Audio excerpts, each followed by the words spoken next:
Hey friends, welcome back to Homestead on a Prayer. Welcome to my mid-July garden. As you can see, the garden is really growing, so we're just going to take a little walk through the garden together. We're going to take a tour and I'm going to show you guys how the vegetables are doing.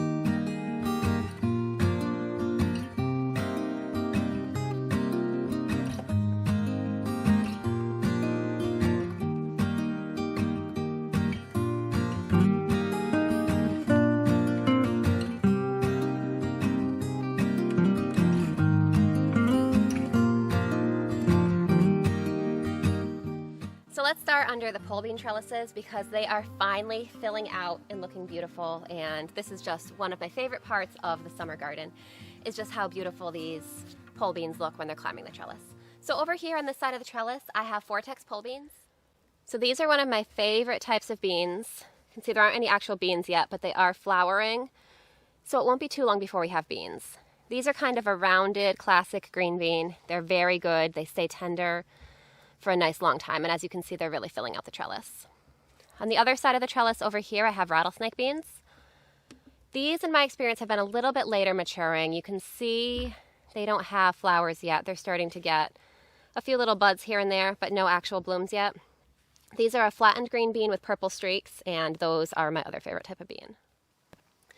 So I always like to grow a few different kinds of pretty much every kind of vegetable that I grow, and pole beans are no exception. There's a variety. There's a few reasons why I like to grow a variety. One is just because it's fun to have a variety. I mean, I think if you're going to grow your own food anyway, you might as well grow something that's interesting that you can't necessarily find at the store. And I think that growing a variety of colors of beans, textures of beans, flavors of beans, it just makes gardening a little bit more rewarding because you're getting to have food that you can't get otherwise. And then there's other reasons too why I like to grow a variety. You know, these, as I said, have different maturity dates. So these Vortex beans will start yielding pretty early on, and then they're going to take a little bit of a break and then yield again. But in my experience in the past, what usually happens is while they're taking that little bit of a break is when the rattlesnake beans really start producing. And there is some overlap, so I do get to harvest a really pretty variety of beans and have multiple kinds at once. But just having the different types with different maturity dates, and that's a strategy you can use with pretty much any kind of vegetable. It just makes sure that we don't really have that much of a lull in the green bean season. All right, so let's move back to the second green bean trellis in the back here.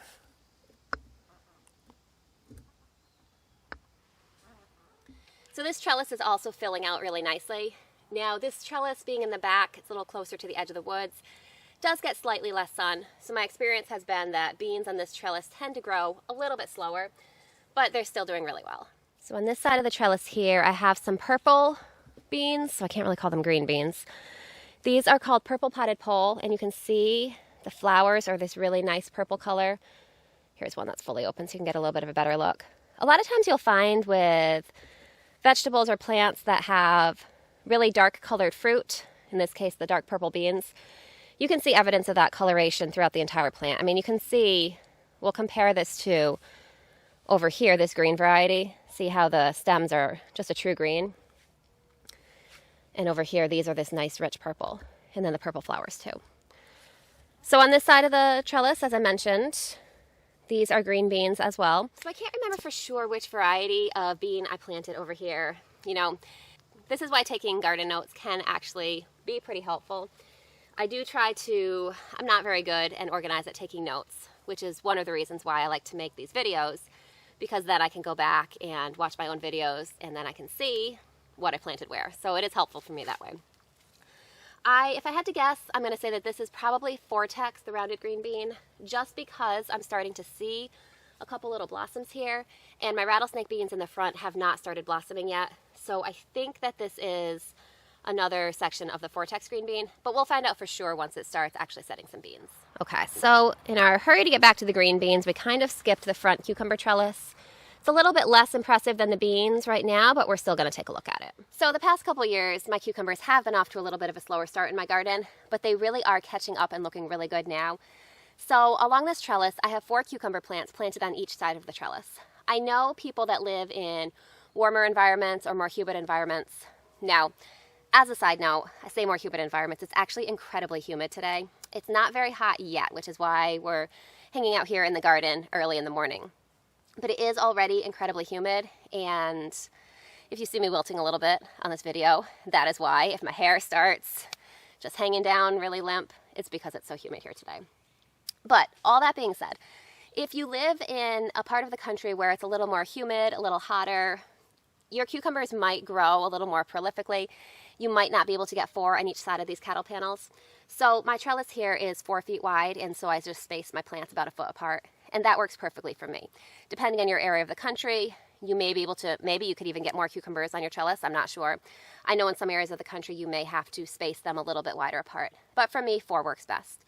So I have, I can't even remember, I want to say I have 6 or 7 different varieties on this trellis between my 8 cucumber plants. So let's take a look at those and see how they're doing.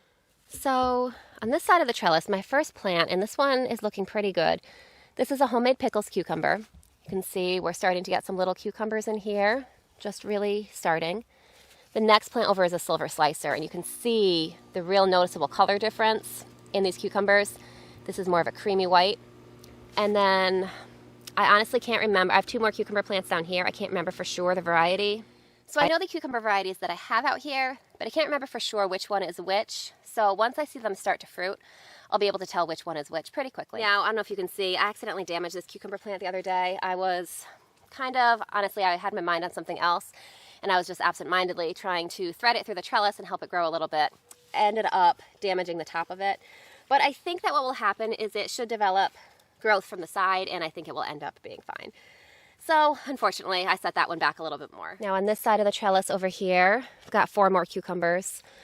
Now, this one, I can't remember for sure which variety it is, but it does have quite a few flowers, so that should get some fruit pretty soon, and I should be able to tell.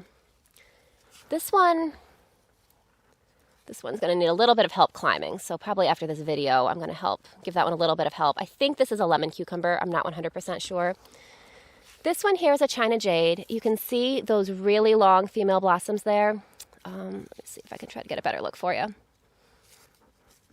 So see these really long female blossoms with a tiny cucumber on the end? This is a really long skinny cucumber, so it's recognizable by those little mini fruits that it's starting to put out. So hopefully, it looks like it's shaping up to be prolific. It's a pretty small plant, and it's already got 3 little tiny cucumbers on it.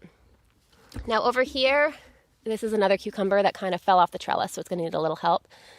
This is a Bay Alpha cucumber. You can see it looks nice and smooth, and we're getting a couple little fruits on it. So that's looking really good so far. Now you can see along the edges of these beds, the alyssum is starting to take its summer break.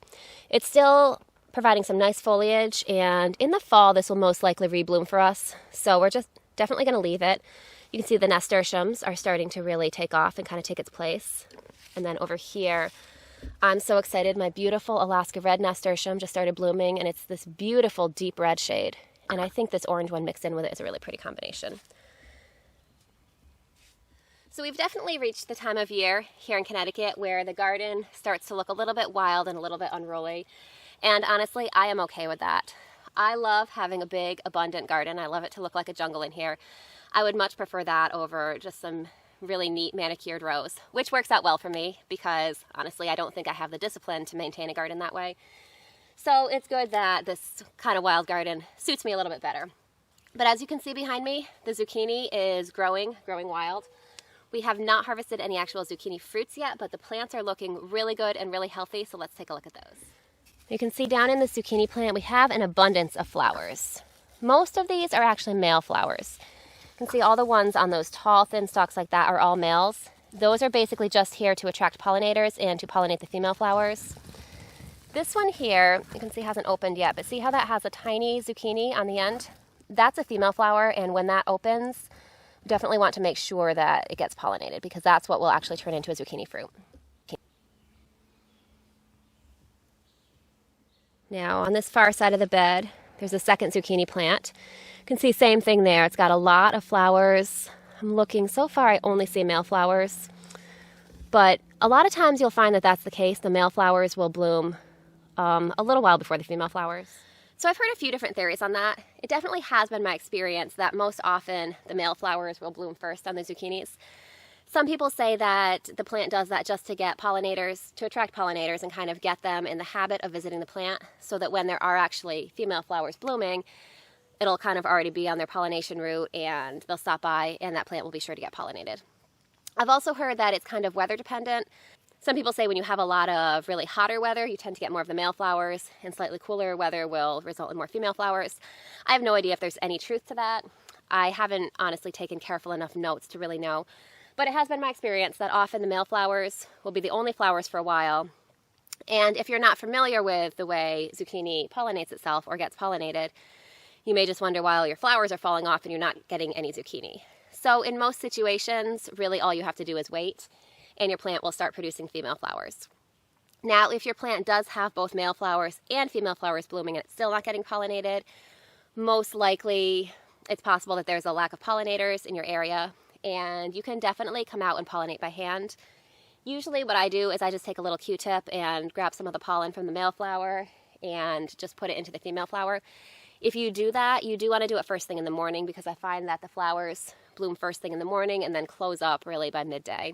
So it's a little extra work, but if you find that you don't have very many pollinators in your garden, it's definitely worth it to make sure that you get those delicious zucchinis.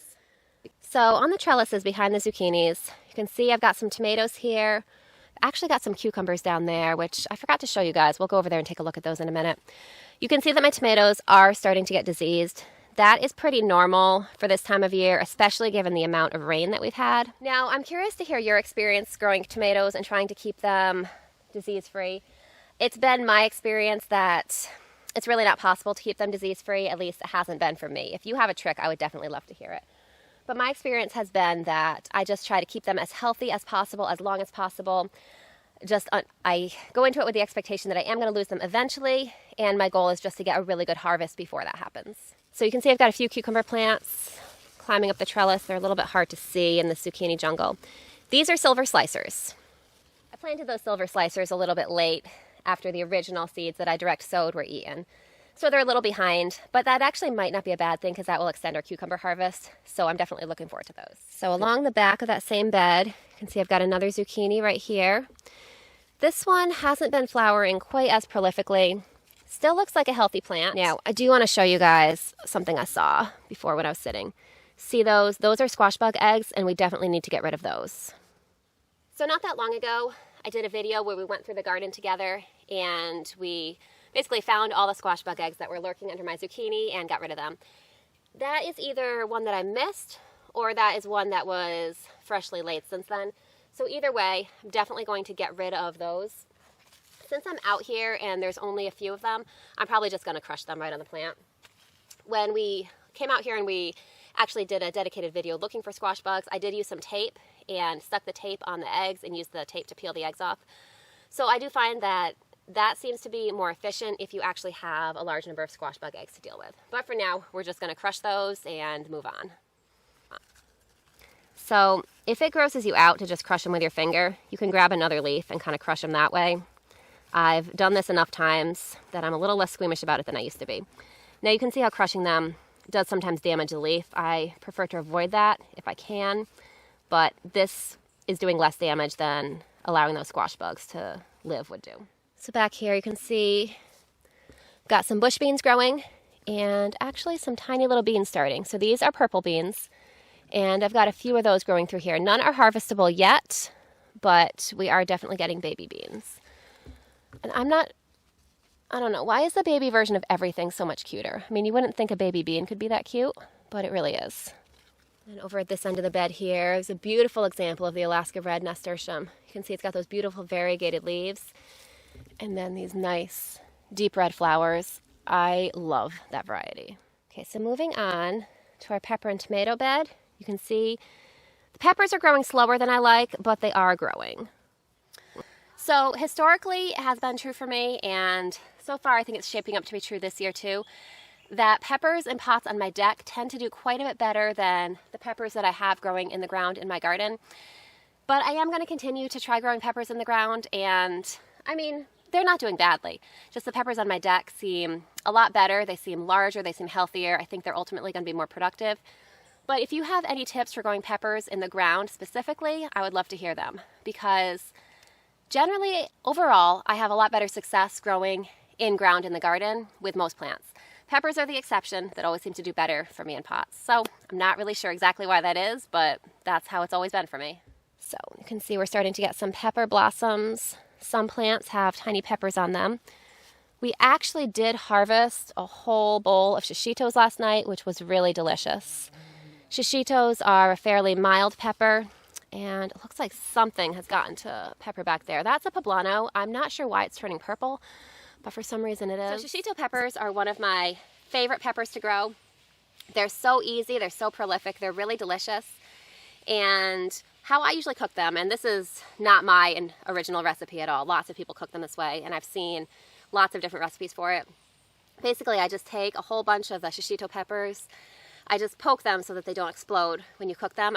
I put them in a really hot pan with a little bit of oil, let them just kind of blister on every side. You turn them as they cook for a few minutes, sprinkle them with some salt. Then I make a really delicious garlic aioli dipping sauce. So good. And as I said, there's nothing original about that. Lots of people do it, but I have been doing it, and it's really good. Shishitos are delicious that way. So we're going to cross through the aisle here and see if we can find some peppers. I do have some shishitos over here. Now, I will say, if I was starting my garden from scratch over again, one thing I would do is make wider walkways. Now, you can see the walkways are pretty narrow here, especially when everything grows in. Now, my original reason for making the walkways narrow was because I have really limited space and I wanted to maximize the growing space as much as I could.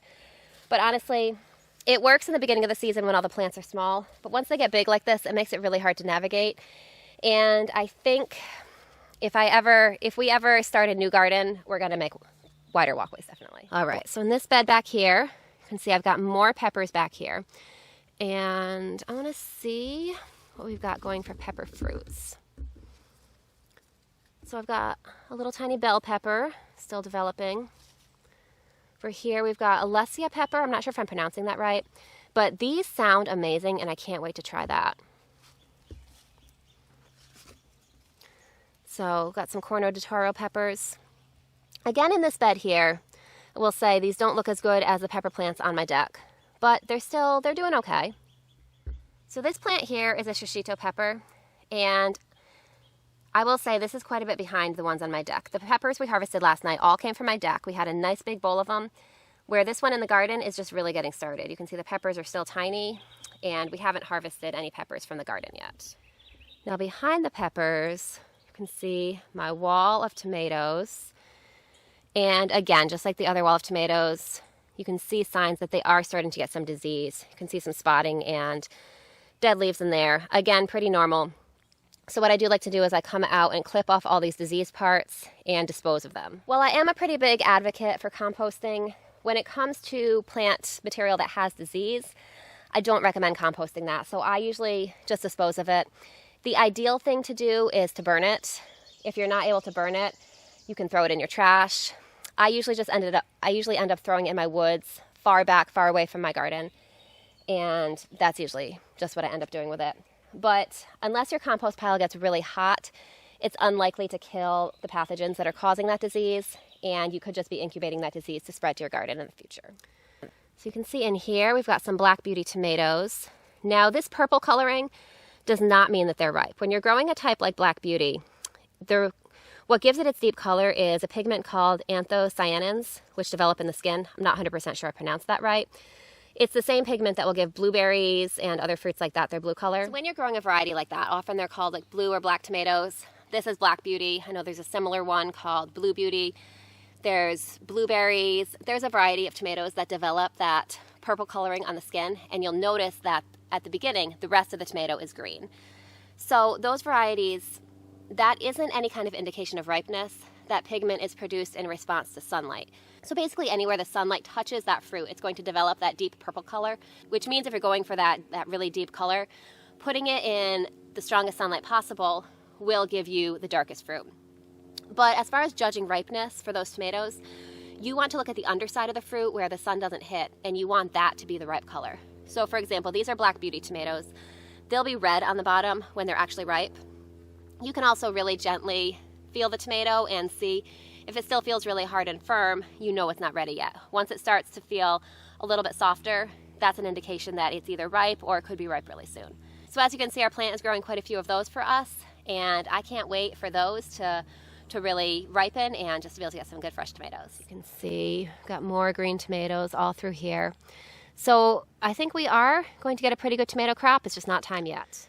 So here's the back of that tomato wall. You can see tomatoes are growing pretty wild and out of control. And speaking of wild and out of control, you can see I have another really large zucchini plant here.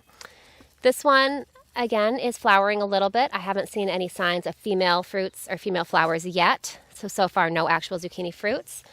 But the plant is getting really large and healthy. Growing these zucchinis behind my tomatoes is a little bit of an experiment. I wasn't sure if they would really get enough sunlight to really do well, but at least judging by this plant, seems like it is really doing well. So I'm thinking that enough sunlight is getting through. I guess we won't know for sure until we actually start getting fruits from the plant, but so far I think it's looking pretty good. And so you can see we've got another zucchini on the far side there, along with some nasturtiums and just other little plants. Here you can see my wild carrot. When I say wild, it's a cultivated carrot. I just mean it's wild as in it's sprawling wildly.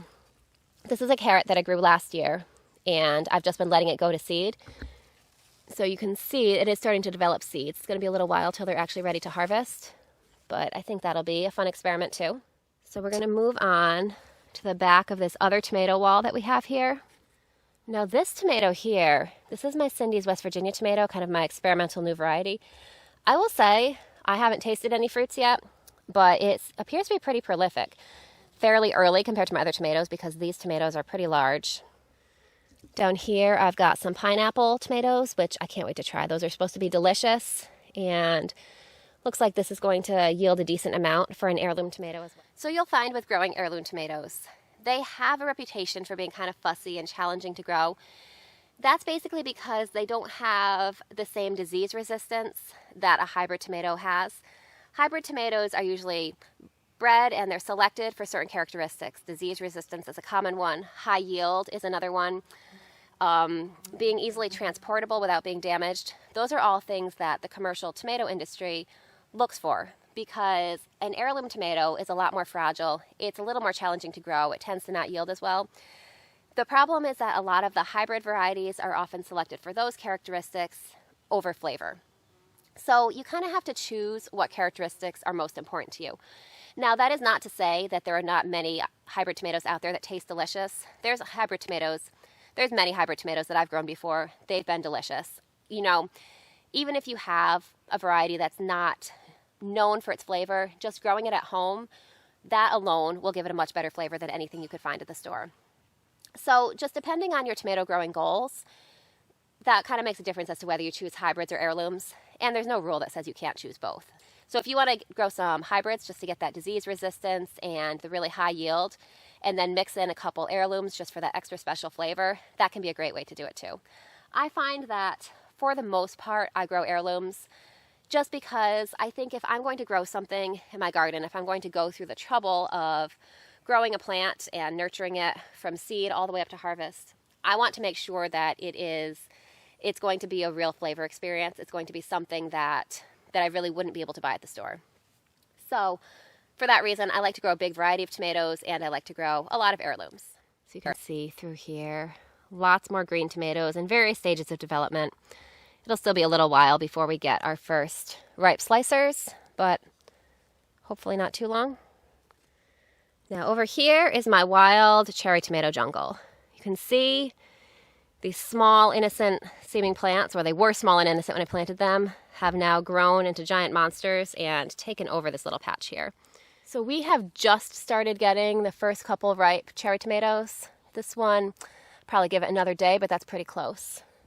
And back there you can see the Berry's Crazy Cherries. A couple of those have started to ripen. So the first few cherry tomatoes of the season are always a really prized commodity at my house. I mean, we buy cherry tomatoes at the grocery store during the off-season. They don't compare. And we grow so many delicious varieties. You know, my kids both have their favorite varieties. My husband has his favorite varieties. They're just so good and so fresh and so delicious that when those first few come in, everyone just can't wait to get their first taste.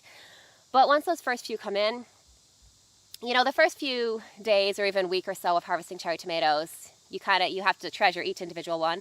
But it's not going to be long before we're harvesting bowls of cherry tomatoes, and it's more than we can even really keep up with. So I can't wait. I can't wait just to have more than we can even go through because they're just so delicious, and just that first taste of summer, so good. So over here, you can see this is not much to look at. We just harvested the garlic from this patch here. So what I'm going to do here is I'm going to amend the soil. I'm going to put down a little bit more of that Nutri-Rich pelleted fertilizer. It's a slow-release organic fertilizer, all natural. And then I'm going to cover that with a couple inches of compost. And then in that bed there, I'm going to plant some second season tomatoes, which should hopefully give us, kind of extend our tomato harvest season and just give us some tomatoes into fall. So I'm a little bit behind on that. You know, I harvested my garlic later than I meant to, and then I was busy the rest of the day. I kind of had to squeeze that garlic harvest in. And so I did not get a chance to amend the bed yet, and I haven't gotten a chance to plant the tomatoes. So honestly, it's going to be a little bit of a risk. I'm not sure if we'll actually get tomatoes from that planting before frost or not, but I think that it's worth a try. I mean, that's kind of my motto in the garden, is that it's worth a try, because if you don't try, you're not going to get anything. If you do try, you might get nothing or you might get something, but I think that it's always worth a try, especially because it's honestly not that much work just to put it in, and we'll hope for the best, and we'll hope for a late frost this year and see if we get some tomatoes. So here's a sweet little holy basil plant. This makes really delicious tea. This is a really healthful herb. It's an adaptogen, which means that it supports your body and helps your body be able to cope with stress. So I think that I need to get harvesting this plant here. So like I said, this is called either Tulsi or holy basil, depending on who you talk to. So we're out here in the side yard garden now. As you can see, we've moved on from the main garden, and there's quite a bit going on over here too. So let's take a look and I'll show you how everything's doing. So here's the tomato bed. Probably the first thing you notice is this tomato bed, or this tomato plant that's decided to be a little bit unruly and send a big runner out of its tomato cage and just kind of sprawl. I decided to just let this tomato do its thing because it's growing over a walkway that's lined with wood chips and a bed that's lined with straw. I don't think that these tomatoes will really be damaged just by sprawling into the walkway, and honestly, I don't think there's any corralling it at this point. So you can see this is the same tomato plant back here, and yeah, it's just gotten a little bit out of control at this point. See, in this, you can see the reason why I've mentioned that tomato cages are not my ideal support for indeterminate tomatoes. You can see basically all the tomato cages are leaning this way. All the tomatoes are just trying to take down their support. Now, I think we will still get a pretty good yield from these, but they're just going to be a little bit wild. You can see all the beautiful basil growing in front of those tomato plants. It's really starting to pick up now. Here on the side of the tomato bed, you can see the nasturtiums are really starting to pick up. I've got some more basil here. Over here, I've got another Tulsi holy basil plant. So definitely need to get out here and do some harvesting. You can see, with all the rain we've had, I've had some mushrooms spring up in my bed, which they shouldn't hurt anything, so I'm just going to let them be. And then back here, I did put some melon seeds. I'm not sure how well they're doing. You can see there's another one back there. I don't know if you can see it through all these nasturtium leaves. There's another one there. We're gonna kind of have to wait that out and see how they do, I guess. So across the walkway here, on the other side of the trellis, I did also put melon seeds there. I only see one seedling that made it through. I'm not sure what happened to the others. I don't know why my camera doesn't want to focus. Milo's stealing the show, huh, Milo? I don't know if you could see on Milo's head there. He's recovering from a little bit of a war wound. We usually don't let him outside at night. He usually only goes outside for a couple hours during the day and comes inside at night. But somehow he got outside one night, and there's a cat that lives in our neighborhood that he and Milo, we call him Milo's friend. They're really enemies though. But they don't usually actually see each other in person. The cat comes over at night, and these two will yell at each other through the window. So somehow Milo got out that one night. They got into a fight, and so he got, here, let's see if we can show them. You can see, I don't know if you can really see, he got some sort of puncture wound here. I don't know if it was a bite or a scratch or what, but ended up getting in. All right, come on over here and let's leave the camera alone, Milo. It seemed like it was infected, so we ended up having to take him to the vet. He had to have antibiotics, and he's healing up really well now, but definitely he was not happy for a few days, yeah. I think this borage plant is looking lovely. It's so rare to find this true blue color in nature that whenever I find it, I just have to grow it. So this borage is really pretty, and this is going to attract a lot of pollinators to our garden. Borage is actually edible. I do occasionally eat the flowers. They kind of taste like cucumbers. They have a really, really mild flavor. Now, they're not my favorite to eat, but sometimes we'll sprinkle a few of them on a salad just because, you know, putting a little flowers on your salad is kind of a nice seasonal touch, can make your salad really pretty, and something about your food being pretty seems to make it a little more enjoyable to eat. But honestly, the main reason that I grow borage is just because I really love that blue color and I love that it attracts pollinators. So this bed through here, you can see this is my strawberry bed, and we've interplanted a bunch of bush beans, which are just starting to make their little baby fruits for us. So it shouldn't be too long, and I see a ripe strawberry back there. So I'm gonna have to give that a try pretty soon. But you can see that there's more borage through here, and actually, look at these beans. This is a different variety of bean, and I didn't even realize this is completely harvestable size. So we've got a couple yellow beans through here. I'll have to check all these plants and see if there's any more harvestable beans. Now, my plan was, along this trellis here, between the strawberries and the sweet potatoes, I was going to grow noodle beans. Now, I think that will happen to some extent, but the majority of my noodle beans have not been doing well. See, there's one here, another one here, but overall, this trellis I don't think is going to be lush and full like I'd hoped. Over on this side, you can see there's like 3 plants. When I planted, I think I planted 2 seeds per spike, 2 seeds per wire on the cattle panel. So it was a mixture of poor germination and honestly mostly getting eaten by bugs. So behind me, you can see that these sweet potatoes are really starting to thrive. They're really taking over and sprawling, so that's a good sign. That's what you want your sweet potatoes to do. They're a vine, they should sprawl, they should creep, they should take up a lot of space. So I've got lots of sweet potato plants in here. I'm hoping that will translate to lots of sweet potatoes for us to eat. I'm not going to harvest these until basically right before the first frost, unless they die back sooner and are showing signs of needing to be harvested sooner. Sweet potatoes, they really like heat, and the cooler your area is, the longer they're going to take to mature. Now, we're in Connecticut. It has been, the past couple weeks have been fairly warm for us, but prior to that, we had a pretty cool start to the summer. So I'm not sure how long it's going to take these sweet potatoes to be harvestable. So we're going to give them as long as possible. Now, another thing is that I have no idea what variety of sweet potatoes these were. I originally started these potatoes last year from store-bought grocery store sweet potatoes, and they actually did surprisingly well. So basically from the potatoes that I grew, I started these new plants, and now we have all of this sweet potato here. So I'm hoping again for a good harvest. They surprised me with how well they did last year, so hopefully they'll surprise me even more this year and we'll end up with a really abundant harvest. So moving back here to the potato bed, this is a much less impressive sight, but this is actually okay. This is actually expected this time of year. This basically means that these potato plants have done their job. They're now in the process of sending all this energy back into the potato tubers, and it won't be too long before I can actually harvest some potatoes. Now, walking out here and checking on these potatoes, here and there I've caught little glimpses of potato tubers kind of peeking out from the soil. Whenever I see that, I always grab some soil and cover them up. You want to make sure that your potato tubers are not exposed to sunlight, because that can promote the growth. I'm sure you've seen in the past, you've seen potatoes that have turned green. Being exposed to sunlight is what causes that, and that can make your potatoes, that can upset your stomach if you eat those green potatoes. So we obviously want to prevent that. So whenever I see potatoes peeking out, it's a good sign, because that means there are potatoes in here. So I'm always a little bit happy when I see them, but I make sure to cover them up right away. So I'm going to wait until all this foliage dies back completely. I'm not sure how long that'll be, maybe another week or two. Then we're going to go ahead and dig out all these potatoes. So I'm really excited to show you guys what kind of harvest we get. I'm really excited to find out what kind of harvest we are going to get, because honestly, I really don't know what to expect. So it could be a complete surprise to me too. Once these potatoes are out of here, I'm going to have to figure out what to put in this bed instead. So if you have any suggestions, please let me know. I have some tomato suckers that I've rooted, so that's a possibility. I could also try to grow a lot of lettuce for a fall harvest, so that's another possibility.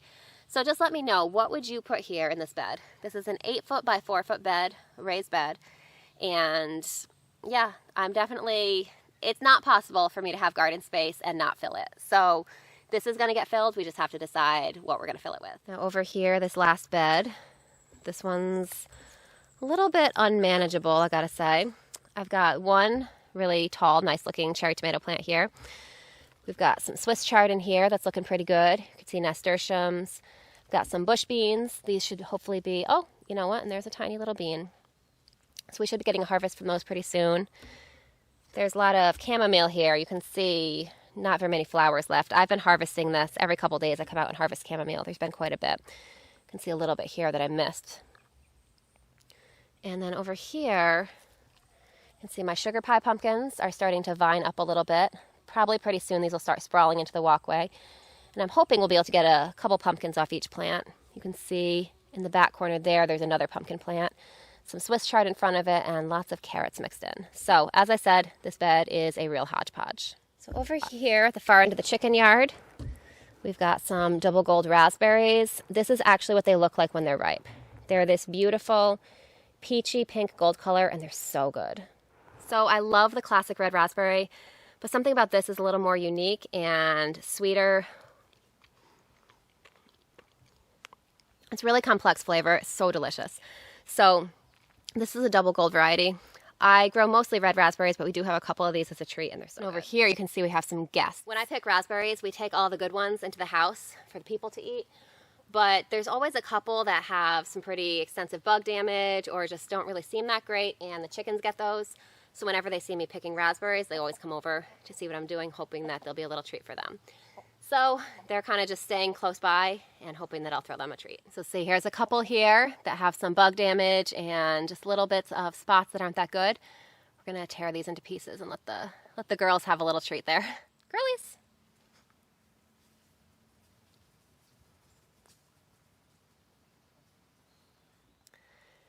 So here's our red raspberry patch. You can see it's kind of overgrown and wild. If you saw back in I guess it was the end of winter, we pruned this raspberry bush together, and you can see we did a pretty heavy pruning, and you can see that did not slow down the plants at all. So there's lots of raspberries in there. We've been harvesting those every day. Raspberries are one of the favorite produce that comes out of our garden. You know, my kids love the raspberries. My husband and I love them. They're really good and really delicious, and it's always so exciting when it's raspberry season. So we've definitely been enjoying them. So I found with the raspberries that I have, we usually get a good solid few weeks anyway of raspberries, of getting significant raspberries every day. And these raspberries are actually an ever-bearing variety, which means that once they stop bearing for the summer, the new growth will put out a flush of second flowers, and then we'll get another harvest in the fall. So these raspberries are really rewarding to grow. I definitely recommend growing some kind of perennial fruits. I find that these are a lot less maintenance than a lot of the other vegetables in my garden, and so good.